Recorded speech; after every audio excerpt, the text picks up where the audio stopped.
Anna Morgan sat at her desk. The soft hum of the office filling the air. Numbers had always been her sanctuary, precise, predictable, and unchanging, unlike the complexities of her personal life. The spreadsheets before her provided a sense of control. She glanced at the clock, noting it was nearly time to leave. Ready for dinner? Ethan had texted earlier. He'd promised to take the girls out for pizza after work. Something he rarely did these days. Anna smiled at the thought, eager to enjoy a rare evening of family time. At home, the smell of garlic bread greeted her as she walked through the door. Ethan was already at the table, laughing with their daughters. For a moment, everything felt perfect. The first warning came a week later. Anna's coworker, Lisa, approached her during lunch. "Hey, I don't mean to meddle, but I've noticed Ethan spending a lot of time with Sophie." Anna raised an eyebrow, her tone dismissive. "They work together. I'm sure it's nothing." Lisa hesitated. "Just keep an eye on it." Anna waved off the comment. But the seed of doubt had been planted. That night, as Ethan came home later than usual, she couldn't help but wonder, was there more to his absence than work? Anna tried to brush off Lisa's comment, but it lingered in her mind like a dark cloud. Ethan had always been charming, too charming, some might say, but she had trusted him. Their love had weathered early challenges, and she had believed they were solid. Yet, over the next few weeks, Ethan's behavior shifted. He started coming home later, often blaming traffic or work. His phone, once casually left on the kitchen counter, was now always in his pocket or face down on the table. "Ethan, is something going on at work?" Anna asked one evening as they prepared dinner. "What do you mean?" he replied, slicing vegetables with a practiced ease. "You've been different, distant. I just want to know if everything's okay." He flashed her his signature smile, the one that had won her over years ago. "It's just a busy season. You know how it is. Deadlines, deliveries, it's exhausting." Anna nodded, but her unease remained. She wanted to believe him, but something about his tone felt rehearsed. The tension between them grew subtle but undeniable. One evening, as Anna tucked their daughters into bed, her youngest, Clara, looked up at her with wide, innocent eyes. "Mommy, why doesn't Daddy play with us as much anymore?" Anna's chest tightened. "Daddy's just busy with work. Sweetheart, he loves you very much." Clara seemed satisfied with the answer, but Anna wasn't. That night, as Ethan showered, she picked up his phone, which he had left charging on the counter. Her hands trembled as she swiped to unlock it, only to find it protected by a password she didn't know.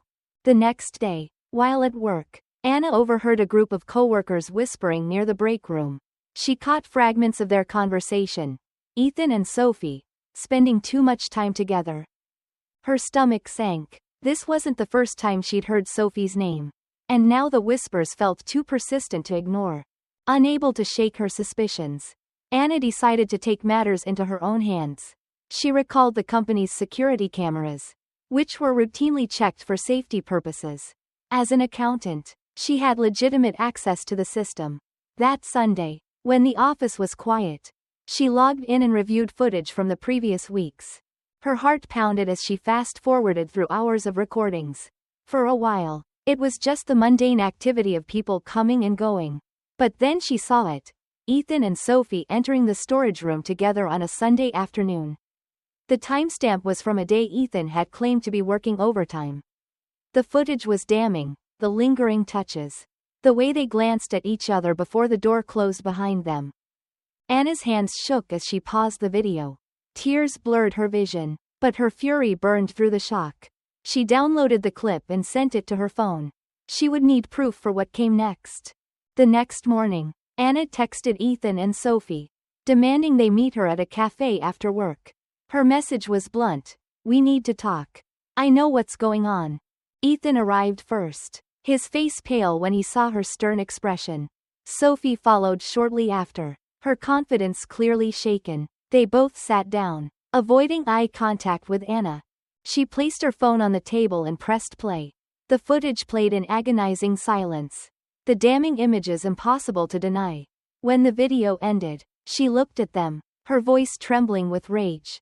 "Explain this." Ethan stammered. "Anna, I can explain. It was a mistake. We were drunk. It didn't mean anything. Drunk? Anna repeated, her voice rising. You were at work. Do you think I'm stupid? Sophie tried to chime in. I'm sorry, Anna. It wasn't planned. Don't you dare talk to me. Anna snapped, her glare silencing Sophie. You knew he was married. You knew we had a family. Ethan reached for her hand. But she pulled away. Anna, please. I'll do whatever it takes to make this right.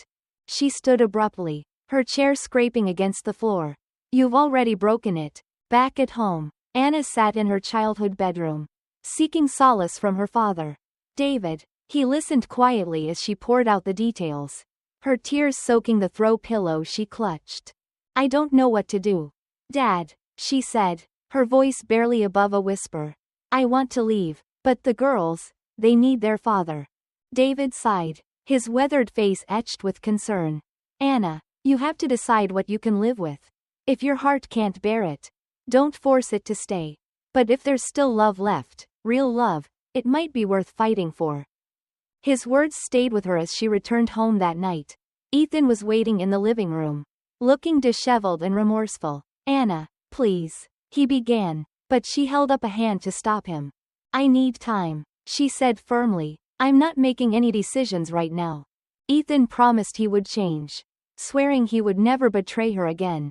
For a brief moment, Anna allowed herself to hope. He attended counseling, deleted Sophie's contact information, and made an effort to spend more time at home. But 2 weeks later, Anna received a call from Maggie, Ethan's sister. I don't know how to tell you this, Maggie said hesitantly, but someone saw Ethan at a karaoke bar with Sophie last night. Anna's heart sank. This time, there was no denial, no hesitation. She stormed into the bar, finding Ethan and Sophie in a private booth. The sight of them laughing together ignited her fury. You've got to be kidding me, she said, her voice cutting through the noise. Ethan froze, guilt written all over his face. Sophie turned pale, stammering, Anna, save it. Anna snapped, you can have him. As she walked away, tears streaming down her face, she felt a strange sense of clarity. The pain was overwhelming, but so was the realization that she deserved better. Back home, Anna began packing her things. She reached out to a divorce lawyer, determined to protect herself and her daughters.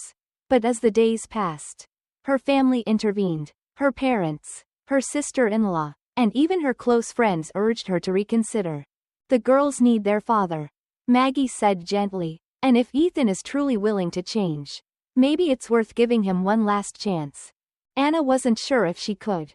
But when she saw Ethan sitting with their daughters, helping them with their homework and making them laugh, her resolve wavered. She decided to give him a final ultimatum, one more chance. With no room for error. The days following Anna's ultimatum were tense. Ethan moved back into the guest room and devoted himself to proving he was worthy of a second chance. He apologized endlessly, but Anna remained guarded, her trust shattered into pieces too small to quickly mend. One evening, Ethan approached Anna as she sat on the porch, staring into the distance. Anna, he began, his voice steady but full of emotion. I know I don't deserve your forgiveness, but I'll spend the rest of my life proving I can be the man you and the girls deserve. Anna turned to him, her expression unreadable. Words mean nothing anymore. Ethan, I need actions. I understand, he said. Just don't give up on us, not yet. Anna sighed, a mixture of exhaustion and longing. This is your last chance. One misstep, and it's over for good. Ethan began making small but consistent changes. He attended individual and couples counseling, initiated by Anna's insistence. During therapy, Ethan revealed the root of his mistakes, a deep-seated fear of inadequacy that he masked with attention from others. While Anna appreciated his honesty, she reminded him that his insecurities didn't justify his betrayal. At home, Ethan became more present, helping with homework, bedtime routines, and even cooking dinner, something he had rarely done before. One evening, as he sat with Clara and Ella, their eldest daughter, building a Lego castle, Anna watched from the doorway. For the first time in weeks, she saw a glimpse of the man she had fallen in love with. But the road was far from smooth. Anna still kept the security footage saved on her phone. A silent reminder of the pain she had endured.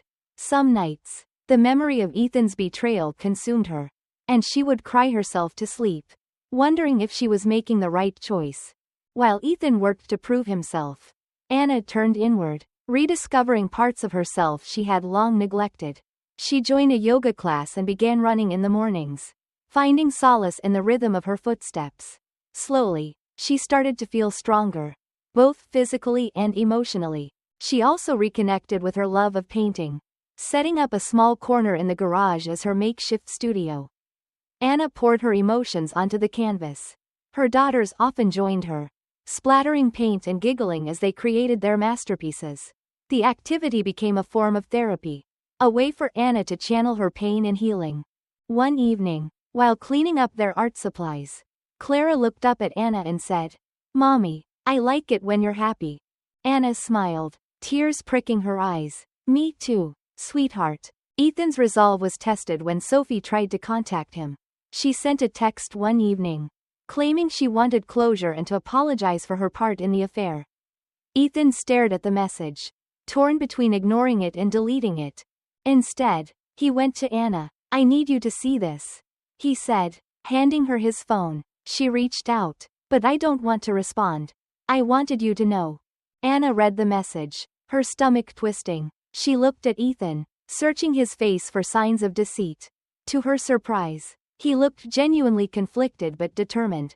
"Thank you for telling me," Anna said, her voice steady. "Delete it. Block her. We don't need this in our lives."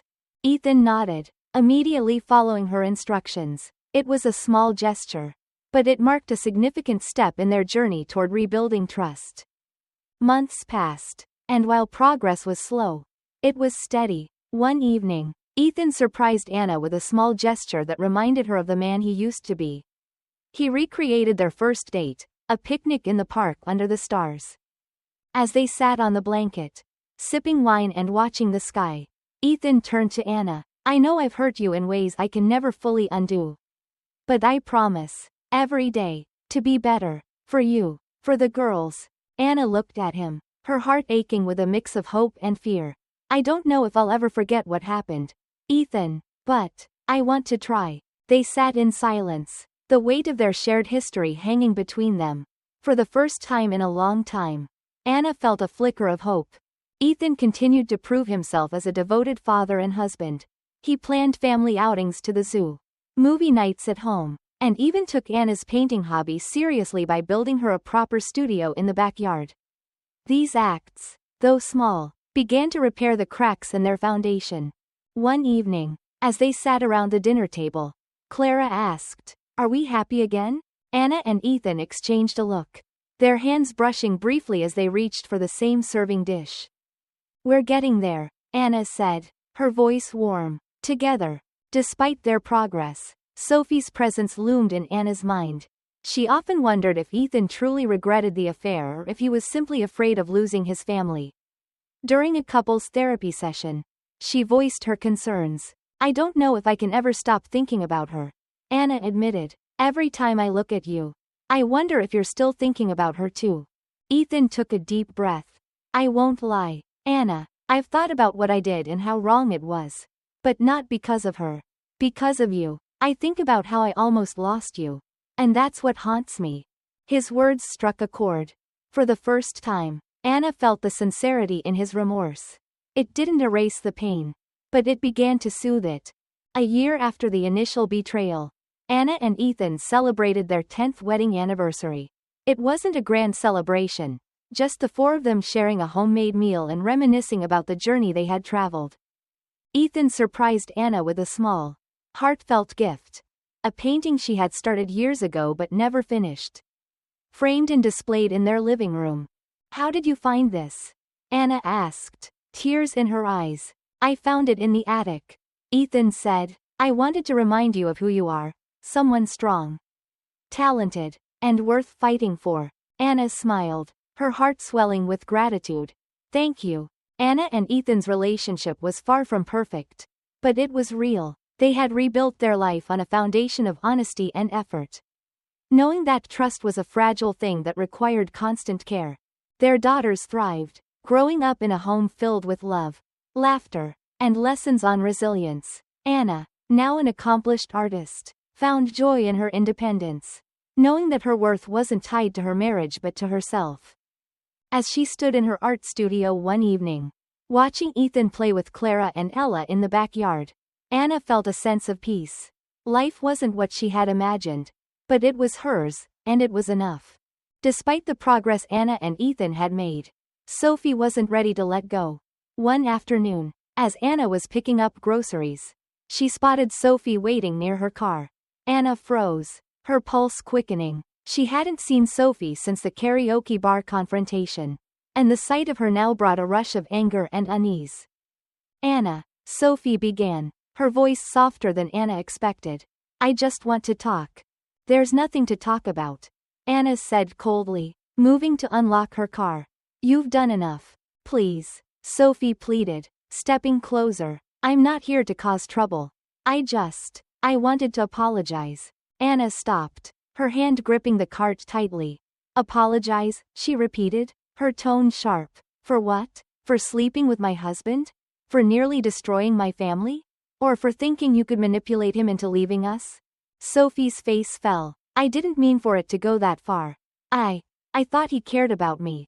Anna let out a bitter laugh. You thought he cared? Do you know what he has to live with now? The guilt? The regret? Whatever you thought this was. It was a mistake. For both of you. Sophie hesitated, tears brimming in her eyes. I'm sorry, Anna, truly, I just needed to say that. Anna stared at her for a moment, searching for sincerity. Finally, she sighed. Your apology doesn't erase the damage you've done. But I accept it, for my own peace. Without another word, Anna got into her car and drove away, leaving Sophie standing alone in the parking lot. Later that evening, Anna told Ethan about her encounter with Sophie. He listened quietly, his expression tense. When she finished, he reached for her hand. I'm sorry she approached you, he said. I'll make sure she doesn't contact us again. She said she wanted to apologize. Anna replied, but it doesn't change what happened. No, it doesn't, Ethan admitted. But what matters now is us. I'm focused on you, on the girls, on our future. Anna nodded, but a part of her couldn't help but feel unsettled. Even with Sophie seemingly out of the picture, the shadow of the betrayal lingered. Trust, she realized, was a fragile thing, and rebuilding it would take more time than she had imagined. As the months passed, Anna and Ethan reached several milestones that solidified their progress. Ethan threw himself into family life, becoming a hands-on father in a way he never had before. He volunteered at Clara and Ella's school events, planned family outings, and even learned how to braid the girls' hair. One day, while helping Clara with her homework, Ethan looked up at Anna and smiled. I think I'm finally getting the hang of this. You're doing great, Anna said, her voice filled with genuine warmth. For the first time, she felt a glimmer of hope that their relationship might fully recover. Meanwhile, Anna's art studio began to thrive. Her paintings gained attention from local galleries, and she found herself busier than ever. The studio became her sanctuary, a place where she could channel her emotions and rediscover her identity. One evening, as she prepared for her first gallery showcase, Ethan surprised her with a bouquet of sunflowers. For the artist, he said with a grin. I'm proud of you. Anna smiled, her heart swelling with gratitude. Thank you, Ethan. That means a lot. As Anna and Ethan continued to rebuild their marriage, they discovered a new kind of love, one that was less about passion and more about partnership. They learned to communicate openly, to acknowledge their flaws, and to forgive. One evening, as they sat on the porch after putting the girls to bed, Ethan turned to Anna. I've been thinking, he said, about us, about everything we've been through. What about it? Anna asked, sipping her tea. I never realized how much I took you for granted. Ethan admitted. You've been the foundation of this family, and I nearly destroyed it. I don't know if I'll ever forgive myself for that. Anna reached for his hand, her touch gentle. We've both made mistakes, Ethan, but what matters is that we're here, trying. That's all we can do. Ethan nodded, his eyes shining with gratitude. I love you, Anna. I love you too, she replied, her voice steady. But love isn't enough on its own. We have to keep working at this. And we will, Ethan promised. For their 11th wedding anniversary, Ethan surprised Anna with a weekend getaway to a small cabin in the mountains. It was a chance for them to reconnect without the distractions of daily life. As they hiked through the forest, Anna felt a sense of peace she hadn't experienced in years. The crisp air, the sound of leaves crunching beneath their boots, and Ethan's steady presence beside her reminded her of the simplicity they had once shared. That evening, as they sat by the fire, Ethan handed Anna a small box. Inside was a silver bracelet engraved with the words "Stronger Together." "I know it's just a bracelet," Ethan said, his voice thick with emotion. "But it's a reminder of what we've built and what we're still building." Anna slipped the bracelet onto her wrist, tears welling in her eyes. "It's perfect," she whispered. Back home, life settled into a new rhythm. The girls thrived, their laughter filling the house with joy. Anna and Ethan found moments of connection amid the chaos of parenting. Whether it was sharing a quiet cup of coffee in the morning or dancing in the kitchen after dinner, Anna's studio continued to grow, and she began mentoring young artists, finding fulfillment in helping others discover their passions. Ethan, meanwhile, pursued a management role at work, determined to provide a stable future for his family. While the memory of Ethan's betrayal never fully faded, it no longer defined their relationship. They had built something stronger, rooted in honesty and mutual respect. As Clara and Ella grew older, Anna and Ethan found themselves reflecting on how far they had come. One evening, as they watched their daughters perform in a school play, Anna turned to Ethan. "They're happy," she said, her voice filled with pride. "They are," Ethan agreed, wrapping his arm around her shoulders. "And so am I," Anna smiled, leaning into him. "Me too."